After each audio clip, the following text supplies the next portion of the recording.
Как се събрахте в този стъп? В смисъл всички така заедно в момента, които сте тук? Значи, тук сме власи, цигани и българи. И всички се разбираме много. Това е много хубаво. Това е показателно и за други такива моменти в живота. Не само за музика.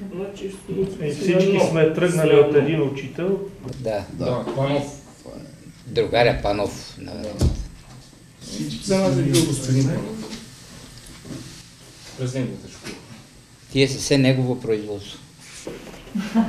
Учител е добър музикант. Всъщност, вие свирите на сватби и на погребения. Това са двете крайности на живота. Повече на погребение напоследък. Нищо да се жена. Защо така се получава? Кажи ми ти, нема деца, нема будки, нема младожен, нема деца. Нещо проклето, не знам. Не, проклятие. Не ти е дошло, както викат старите баби, и сляпата неделя. Като дойде онова напит. Как успявате да превключите от едната ситуация на другата? Отивате на сватба, веселие, едни прекрасни, незабравими моменти, в другата крайност. Виж какво, всеки се преустрои вътрешно. Психически се нагласяваш. Минаваш, превключваш. Много сили, просто сме си знали. Тоест приели сте го като работа и не се... Да, това го имаме като някакво, като задължение, като седно спеси на работа. Съжалявам за въпроса, но имало ли моменти, в които вие сте изпращали ваш близък човек и се е налагало да си свършите работата, защото това ви е работата, за съжаление? Имахме един случай, един от старите музиканти нашите. Отчина Байдинко Дърчев. В същия имахме и сватба. Там свирим сватбите, по цели свирим сватбите. За момент помолиме чорбаджията да не освободим за 2 часа. Сватбата спре. Сватбата продължаха там да седят и да пият. Ние дома изпратихме колегата, той беше наш колега, настираше и после върнахме пак. Взема да стира. Тежко ни беше, но Си свършихте си свършим работа, не може. Така е, когато хората са професионалисти, няма как. Няма как. Точно този Байдинко е причината да стана аз басист в музиката. Да. Един от шефовете. Той беше един от шефовете. След А пък той беше причината аз да фана гарнитур. Той почина. Добре, можете ли да кажете, че тази работа ви носи така хляб вкъщи? Радост може. Че изкарвате институция? За хляб. Не, за хляб не. Помага, мога да не мисля. Тоест всеки работи нещо и правилно Това е странично. Това не е като професия всеки ден е да сме на репетиции, да взимаме някакви хонорари или така нататък. Това си ни е малко като хоби, казвам. Да. Да си почешеме крастата. Не, виж какво, това е, кой го има вътре, слепи чеше го. Не може. Ако го не изговориш през това... Вие репертуара, ще кажем все пак за зрителите, те едва ли ще има някой от тях, който да не ви познава и да не ви знае кои сте, но все пак да кажем какво изпълнявате вие и как се учите. Всичко изпълнява. Това какво представлява? Това е нотата тефтерче. Това е тефтерче? Това си припомняме си някои работи. Темата на хората. Сидим всеки организм. Да, доста стара. Това сигурно се предава от човек на човек. Не, това само аз се разчина. Много не употребявам много. Тук ми са хората, тук са маршове. Това е нещо много ценно наистина. Да, точно така ценно. Да, колко хора, маршове имате? Много. Щетера и плюс него още песнички. Много. И стираме повече нотирани работи на Байдико и Лев Тикера, на Андрей Бречански. И стираме и чалга, и чалгата се вече накрая повече. Защото тя трябва да... Просто настраиваме се към времето. Точно, според търсенето си оправдавате и какво предлагате. Добре, хайде да ни свирите нещо и после пак продължаваме с въпроса. Микрофонът е свирил само секунда. Какво роли или марш, какво искате? Нещо весело да продължим. Весело, добре.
години не сте ли разочаровани от това, че не е толкова платено, не е толкова така благодарна професия, ако трябва да говорим на свирането само и единствено като професия, т.е. да не вършиш нищо друго допълнително, за да си изкарваш?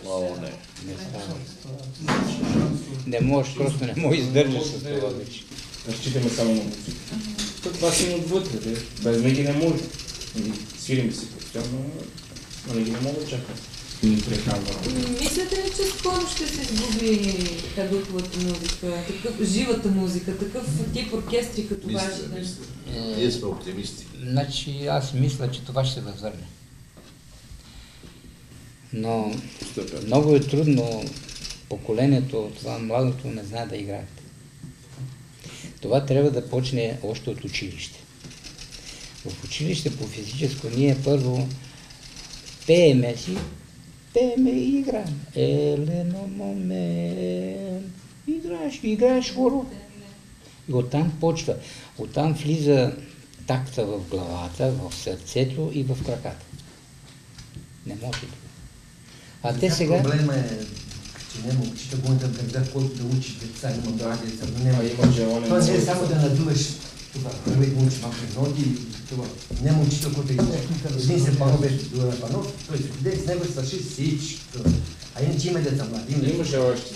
Не има още. Няма учител, който да учи. Училището е люлката, оттам тръгва всичко. Мислите ли, че забравяме за така ценностите си, традициите си като българския народ, като народ, който има една история зад гърба си? Ето, говорите народните хора. Това е абсолютно доказателство, че нещо се случва с младите хора. Или може би просто се променят нещата с времето и... Променени се и той. не е чак Всичко е свързвано едно с друго, като почнете от демографския срив на България, както се тръби навсекъде по телевизии и така нататък. Това неминуемо оказва влияние и върху тези неща. И за живата духова музика, аз и предния път казах, нали, в изявлението, че виновна за тази работа е електрониката. Да.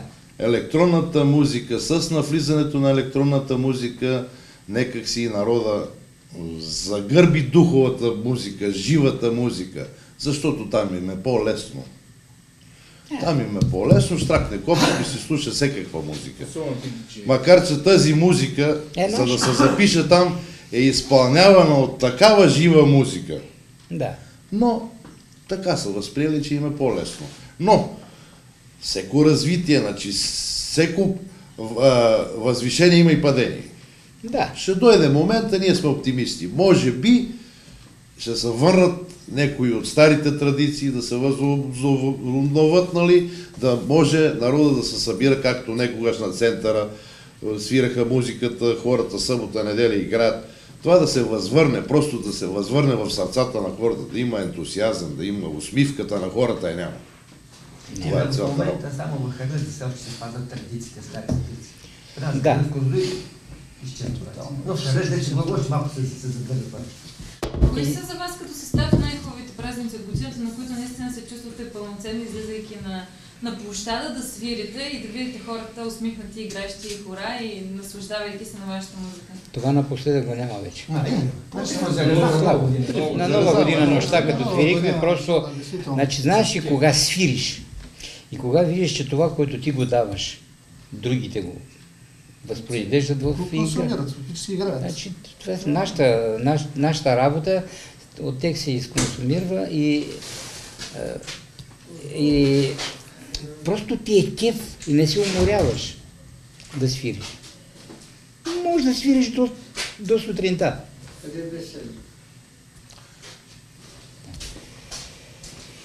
И само в такива моменти ние щастливи, че можем, нали, да веселиме някой. Ако сега на Нова година, 31-12 година ще има Да, бе, нощта. народа се весели, приятно беше, хубаво беше. Хубаво ли беше? Много. Имаше ли хора? Много. И това ни направи впечатление, че младежта, почти беха само млади хора. Но къде са научили да играят, не знам. Ето едно доказателство, че все пак има млади хора. Има. Но ако всички са като тия, защото те беха, тия къде играеха, беха около 100 човека. играчите. За пячи имаше много тия къде зяпат по края.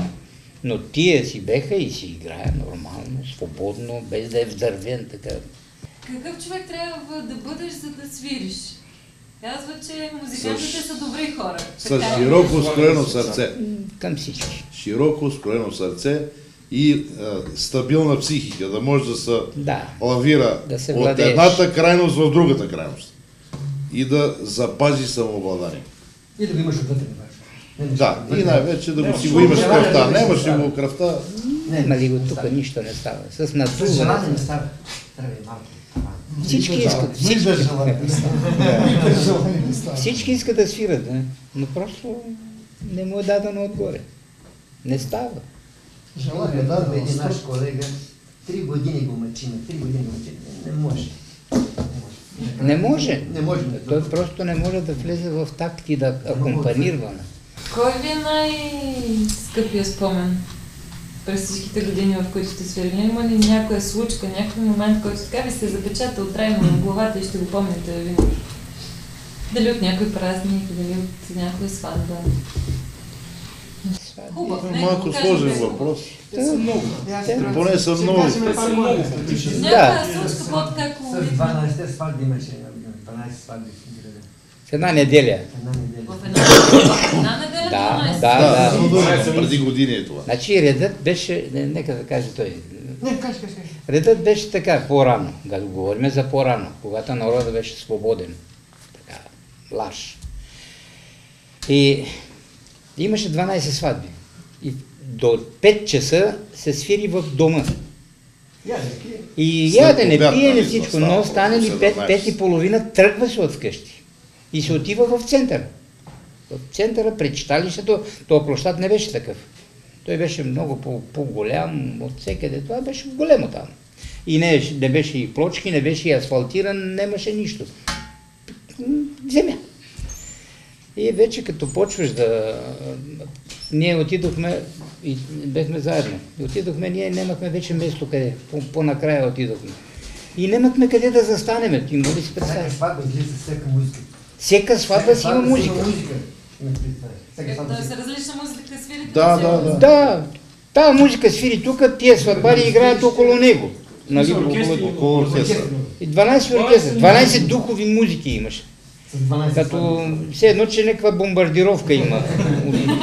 Да, точно така. И какво беше така очудващото? Като се отдалечава нашето хоро, тия, къде са малко по-далече, отиват към другата музика. Тия нашите играят хорото на ония, къде свират. Не чуват нас вече. Защото много думкане. И като идват насам, така, идват до нас, почват да играят нашето хоро. Така си беше сега. И сватбите беха много весели. Значи тогава се ходеше само пеша. Тая булка, за да я видят хората, че е булка, пеша. На църква, в съвета за ритуали. Значи ставаше, с музика отивахме, взимаме кръстника от къщи, вземали сме девера и всичко, докарваме на веселбата. И вече като мине и гражданския брак и се събираме в къщи към 1 часа, до 1 часа, свършват тия ритуали. Масите, софрите опънати. Сватбите се правяха на бараки, такива с брезент. Много народ. Какво е значението на алкохола при тази работа? Има ли влияние така? Вдига ли градуса на настроение? Вижте, малко за настроение, но прекалиш ли, просто устните изтръпват. Аз говоря истината. Устните изтръпват. Не може да има тази пъргавина на езика. Той става един флегнал. Видя ли си пиян човек кога говори? Кога говори един пиян? Ето така става и свиренето. Езика... Нема език вече. А пък пръстите се чудят да отидат ли там. Но за... И все пак в цялата ви тази дълга кариера на музиканти не се ли е случвало някой да се пине малко повече? Случвало се. Случвало се, това е Значи нормално. по мое време, кога свирих с другия състав, един се напи и баща ми го изгони. Не трябва да прекаляваме Да, с алкохол. изгони го. И Особено каза, и по граници. ти не ни трябваш повече от тук натам. Нито дялба на парите, какво е свирил до тогава, нито нищо. Имаше ред. Ти не можеш да отидеш там да се правиш на цвиля. Ти си пазарен, а не си поканен. Да веселиш хората, не да пиеш. Има разлика от покана и пазар. Ти си един вид на работа.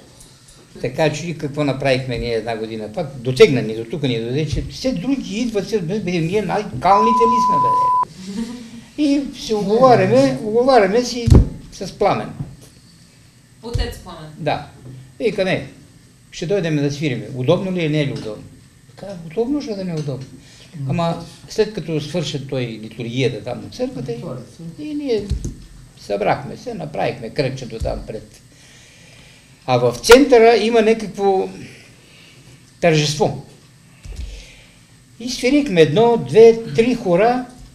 Значи това съвпадна с бала, с някакъв бал беше. Не беше бал, не беше, нещо друго беше. И като тръгнал народ от центъра, всичките, ама майки с колички, на ръце, за ръце водят дечица. Абе, просто чисто и просто... Това не го казаха, че им проваляме мероприятие. Така. И къде са портите, железни, къде се влизат? Оттам по двама в редица чакат да влизат в църквата да палят свещи. И тогава провалихме мероприятието в центъра. Но не сме били злонамерени. Просто искат... Това беше на доброволни начала. Не, че това просто желание. Не така, решиха. Не също заплащане и Взаимно. Не, чисто, виж какво, не всичко е пари, бе. Трябва да имаш и малко у главата. Да привличаш, да коткаш, да... Нали знаеш една млада булка? Как се привлича? Пак за бук, само за бук. Нема бе, човек. Вместо ние младите да говорим. Да. Понеже на мене ми е останало в устата. И кажи сега за моите булки, че ми стана Ти интересно. какво е? Така си е, какво?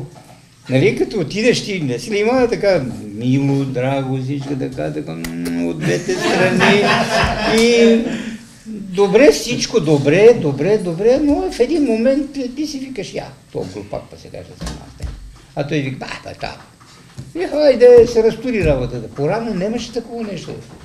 Порано фанеш ли едно, това е. Това е. Не вярвам. Моля? Шефа се смее. Не, аз ти казвам, може да имам редкост, но основата си беше тежест, така, това имаше тежест. Това пък не е ли по-добре, за да се намерят хората, точните хора, а не да се създава семейство, което след 2 години, примерно, няма да цари любов в къщата и няма да се разбират. Като че ли не виждам... Не е по-добре да проба грешка, тук не говорим за някакъв. Да. Така, това е най-добре. Хората да се запознаят, да пожелаят да се въпреки, че наистина... Не, всичко не може да се изглади, всичко не може, но да има така, кантара да не е много така, но така, полекичка, миличка няма да се случи, няма да се случи вече това, да разбериме какво ти казвам, така, няма сега да говориме, защото ние сме заели. Имаме друго предаване. И трябва да се... Значи истината, че живота между двама млади, за да продължи много години, е взаимно да се допълват и взаимно да си продават.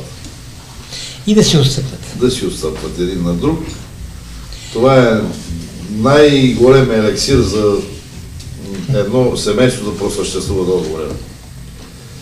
Взаимни компромиси да се правят. И като че ли жената... Това нещо вие в... Всичко. Да. И жената малко трябва да... 33 години, 34 години. Щастливо семейство. Щастливо семейство. Нямам никакви проблеми. Дори и тази приказка, където казва, че свекърва и снаха да се не видят, в моята къща го няма това нещо. Това е най-важно. Свекърва и снаха са като майка и дъщеря. Съпругата ви как възприема така това ви занимание, музиката? С много радост.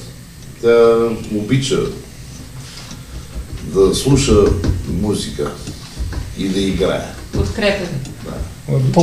Подкрепят го сега, но на млади години. На млади години. Кажете вие, вашата жена какво казвам? Аз, представяш, млада булка, аз да остава събота и неделя да сира на сватба. Как се чувствате? Така е било и при мен. Да, аз ще насирам, тя остава вкъщи, не скоро излезе, млада булка. Тежко. Много пъти Как имал проблем. преодоляхте тези така неприятни моменти за нея? С течение на времето, свикване. Трудно. Да, много трудно. Аз си спомням, една година имахме сватба. И отивам да му кажа, айде, утре имаме сватба в неделя. О, не му дойде. Отида, болен ли си? Не. Казва, да виж, двамата ще стигнем. Аз бех с договорното него. Към двамата ще изкарам. Не. Не. И не дойде. Значи, жените превъзхождат с техното си, но те са прави, да знаеш. По-рано всички жени с мъжете си, тя остава куковица. С някоя приятелка от тук, от там, ама не си е тя, както вижда другите. Аз също съм имал тия, даже... Няма такъв, който да не Значи всичките минават по почти един и същи път. Аз Имате тръгвам... ли някой случай такъв? Да, аз тръгвам на сватба, тя реве. Поискаш. Това е. Да. Значи аз казвам на моите синове така. Аз имам двама синове и двамата са инженери в централата. А женени ли са? Още не. Единият е на 34 не е женен, другия е на 32 почти. Така си стоят, викам, айде бе, аз като бех на вашите години, вие бехте на по 7-8 години. Какво правите вие? Аз съм се оженил преди да тръгвам в казармата. Това съм на 19 години. Вашата жена стоически е издържала да ви чака в казарма, след това... И тогава защо? Майка ми беше малко болнавичка. Баща ми. Аз като тръгна, ти остава двамата. Що се не оженим аз? Да си имат заместник мой там вкъщи. Да има кой да подаде ръка, да помага. И така беше. Това на практика е било обратно и да се помага. Един каза. Аз бех и общото там бех портел, много момиче казах, да разберива. Нема начин, като се ожениш, да няма един върхов момент, натъркан между двамата. Преодолеете го този момент, брака вече тръгва нататък. Не го ли преодолеете да се отстъпите на друг? Спрахме момент. Това всеки го мила да знаете. И вие сумиете по този път. Така че не се При всички ли е било така? Да. При всички. Да. Ами, живота не А този пиков момент, аз ще ви го кажа кога е. Когато се, значи, докато се роди първото дете.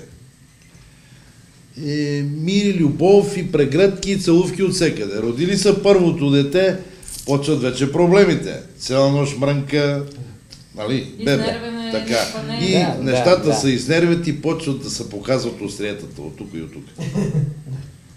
И този момент, както казва шефа, този момент, ако се преодолее, Да. вече всичко натам върви по мет и масло.